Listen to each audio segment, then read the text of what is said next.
ഒരുപാട് കാലങ്ങളായി ഒന്നും ചെയ്യാതെ, ഒരു ലക്ഷ്യങ്ങളും ഇല്ലാതെ, തനിക്ക് വേണ്ടിയിട്ടോ മറ്റുള്ളവർക്ക് വേണ്ടിയിട്ടോ ഒന്നും ചെയ്യാനാവാതെ സ്ട്രക്കായി അവനവന്റെ സമയം പാഴാക്കുന്നവർക്ക് വേണ്ടിയിട്ട് ഒരു മോട്ടിവേഷണൽ സ്പീക്കറോ ഒരു ടീച്ചറോ ഗുരുവോ ഒരു സപ്പോർട്ട് സിസ്റ്റമോ ഒക്കെ വന്നിട്ട് എന്നെ മുന്നോട്ട് തള്ളിയാൽ എന്തെങ്കിലും ചെയ്യാം എന്ന് കരുതി കാത്തിരിക്കുന്നവർക്ക് വേണ്ടി.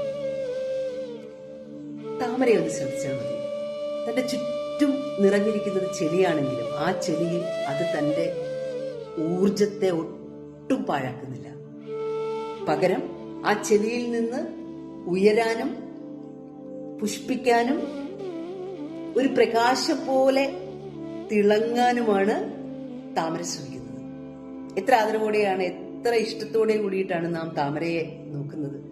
നമുക്ക് ഒരു താമര നമുക്ക് തരുന്ന ഒരു സന്ദേശത്തെ പഠിക്കാൻ ശ്രമിച്ചൂടെ? ചുറ്റും ആരും ഉണ്ടാവട്ടെ, ഇനി ആരും ഇല്ലാതിരിക്കട്ടെ, അവരെങ്ങനെയുള്ളവരും ആകട്ടെ, അതൊന്നും ഒരു പ്രശ്നമല്ല. എണീക്കാം, സ്വയം വളർത്താം, നമ്മുടെ ഇഷ്ടങ്ങളിൽ പുഷ്പിക്കാം. സ്വയം പ്രകാശിതമാകുമ്പോൾ നാം നമുക്ക് ചുറ്റുമുള്ള ഒരു ലോകത്തെ കൂടിയാണ് പ്രകാശിതമാക്കുന്നത്. അതിനേക്കാളും വലിയൊരു സേവനം നമുക്കിവിടെ ചെയ്യാൻ കഴിയും. ഒട്ടും സമയം പാഴാക്കണ്ട. ഓർമ്മയിലിരിക്കട്ടെ.